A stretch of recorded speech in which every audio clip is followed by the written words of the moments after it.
The letter wasn't even addressed to me. It was tucked inside a birthday card my husband forgot to mail, to a woman named Claire. Claire, who he told me died before we ever met. My name is Mara, and for 9 years, I believed I was living an honest life with an honest man. We met when I was 26, at a badly catered work event where the salmon was gray and the speeches were longer than the buffet line. Daniel made me laugh in the middle of someone's very sincere toast, and I knew, in that stupid, embarrassing way you just know, that I was in trouble. We dated for 2 years before he proposed on a hiking trail I hated but pretended to love because he loved it. He was kind. He remembered small things. He cried at the end of Toy Story 3 and never apologized for it. I thought I understood who he was. I was wrong in a way that I still don't have clean language for. Because the version of Daniel I married was real, I have to believe that, but it was also incomplete. And the missing piece wasn't a flaw. It was a whole other life. One that my sister knew about. One that 3 of our closest friends knew about. One that I, his wife, had been deliberately protected from, for reasons everyone agreed were kind, and that I will never fully forgive. The letter showed up on a Thursday morning in April, which I only remember because I had taken the day off to deal with a leaking pipe under the bathroom sink. Daniel had left for work at his usual time, 7:40, coffee in hand, keys already in his jacket before he was fully awake. I found the envelope 40 minutes later, tucked between a stack of home warranty papers and an old takeout menu in the 3rd drawer of his desk, the drawer I never normally opened because Daniel always handled the household admin. I wasn't snooping. I want to be clear about that, not because it changes anything, but because the difference matters to me. I needed the plumber's contact card that Daniel said he'd filed there. The envelope was unsealed. The return address was a city 4 hours away, Ashford, Virginia. It was addressed simply, Claire Morrow. My husband had told me, early in our relationship, that his ex-girlfriend Claire had died in a car accident 2 years before we met. He told me this once, with the controlled quiet of someone who had already finished grieving, and I had never thought to ask again. People die. It was his past. I left it there. The letter inside was short, barely a paragraph, written in Daniel's handwriting, which I know as well as my own. It said, "Claire, the account is active. I know it's late this month. It won't happen again. D." I read it 3 times before my brain began translating. There was a bank routing number written at the bottom. I stood in that home office for what felt like an hour, holding a letter from my husband to a dead woman, and I had no idea yet that the worst part wasn't the letter. The worst part was who I was going to call first. I called my sister Jenna first because I always called Jenna first. She was 2 years older, steadier than me, the kind of person who answered the phone on the first ring and never made you feel like you were interrupting. I told her what I'd found, the letter, the name, the routing number, in the jumbled order I discovered it. Jenna was quiet for 4 seconds. I counted. I remember counting. Then she said, "Mara, before you do anything, can you come over?" I noticed the pause. I told myself it was concern. She was at her front door when I pulled up, which should have told me something. She never waited at the door. She always called out from the kitchen.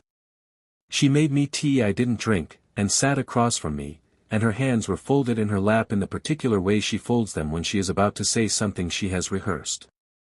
"I know my sister." Or I did.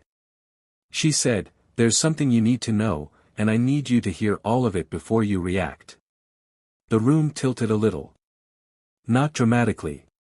Just enough. "I've known about Claire for about 3 years, Jenna said. Daniel told me. He came to me because he didn't know what to do, and he needed someone who cared about both of you. He had come to my sister with this. My sister. Not me. And she had decided, with the calm authority she has always used over me, that I didn't need to know. I asked her what Claire was. Jenna looked at the table and said, "She's not dead. She's the mother of Daniel's son. The boy is 7. His name is Owen. I left my tea on her coffee table and drove home without saying a word. My hands were on the wheel, but the rest of me was somewhere else entirely, floating somewhere above the car, looking down at a woman who had just discovered she was the last person in her own life to know the truth. Daniel came home at 6:18 p.m. and I was sitting at the kitchen table with the letter in front of me and both of my hands flat on the wood. I had decided, somewhere on the drive home, that I wasn't going to yell. Yelling felt like it would give him something to manage. Something to respond to. I didn't want to give him a script. He stopped in the doorway when he saw my face. Whatever he thought was happening, he understood fast that it was serious. He sat down across from me, the same way Jenna had, and I thought about how strange it was, the way guilty people sit down in chairs like they're bracing for an impact they already know is coming. I pushed the letter across the table. He looked at it. He didn't pick it up. He looked at it the way you look at something you forgot was dangerous. Then he said, "I was going to tell you." I told him I didn't want to hear that sentence. I asked him to tell me the actual story, all of it, from the beginning. And he did. For almost 2 hours, Daniel told me the story he had been keeping from me for the entire length of our marriage. He and Claire had dated for 3 years in their mid-20s. She became pregnant. He wasn't ready. They broke things off, and he thought that was the end, not because he wanted it to be, but because Claire said it was what she wanted. He moved across state lines for a job. He cut contact. He told himself he had done what she asked. 2 years later, Claire reached back out. Owen had been born. She was struggling. She didn't want him involved, only financially. Only monthly.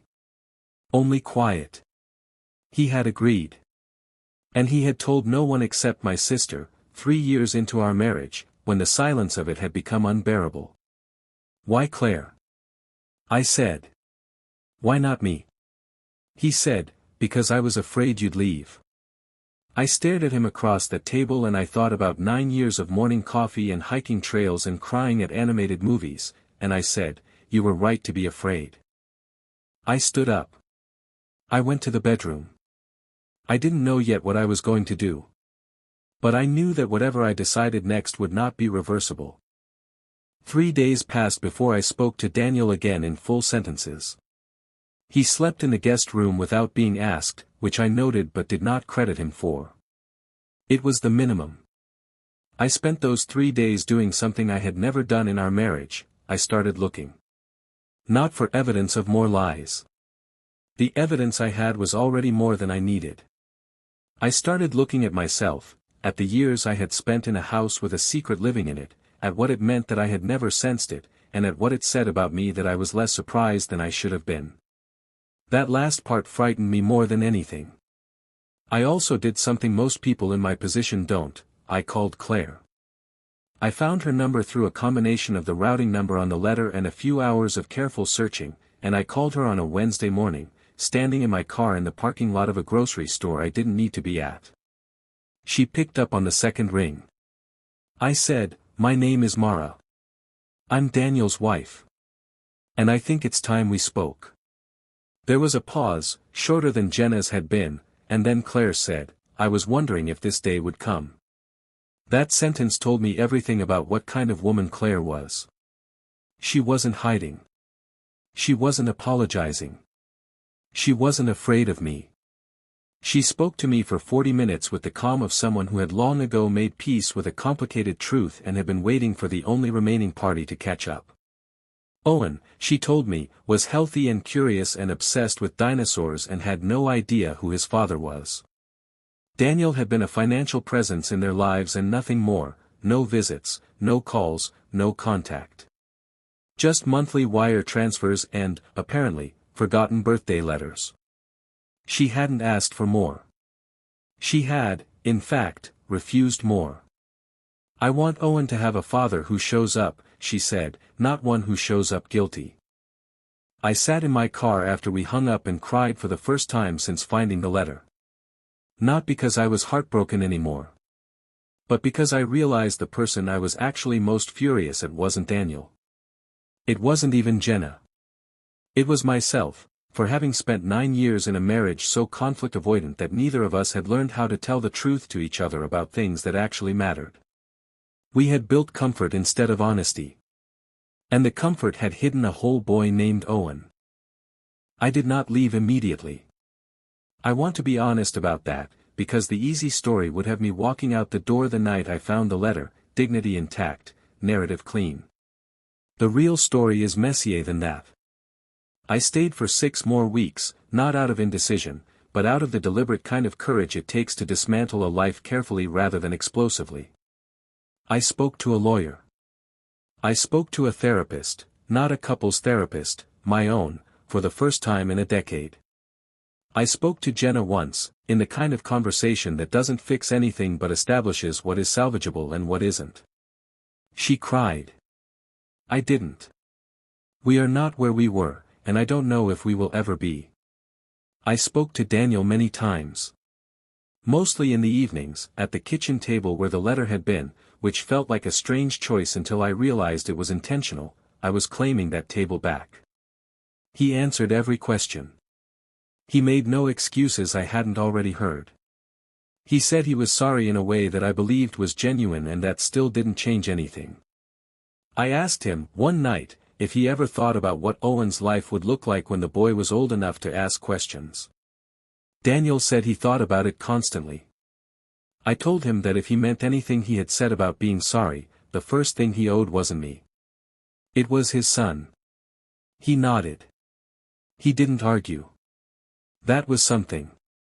The day I moved out, I took the framed photo from the hallway, us on that hiking trail I had always hated, and I put it in a box, not because I wanted to throw it away, but because I had decided the memory was mine to keep even if the marriage wasn't. I drove to my new apartment with the windows down. It was raining lightly, the kind of rain that doesn't demand anything. And I thought about what Claire had said about Owen's father showing up guilty. I thought about how long I had been showing up to my own life performing emotions rather than feeling them, building a house where honesty was mistaken for disruption. I thought about what it means to finally be the only one who knows the truth about yourself. That part, at least, was mine now. No one else had known it first. No one else had protected me from it. No one had decided I was too fragile to hold it. It was just me, alone with the truth of who I was and who I still intended to become. And for the first time in a very long time, that felt like enough.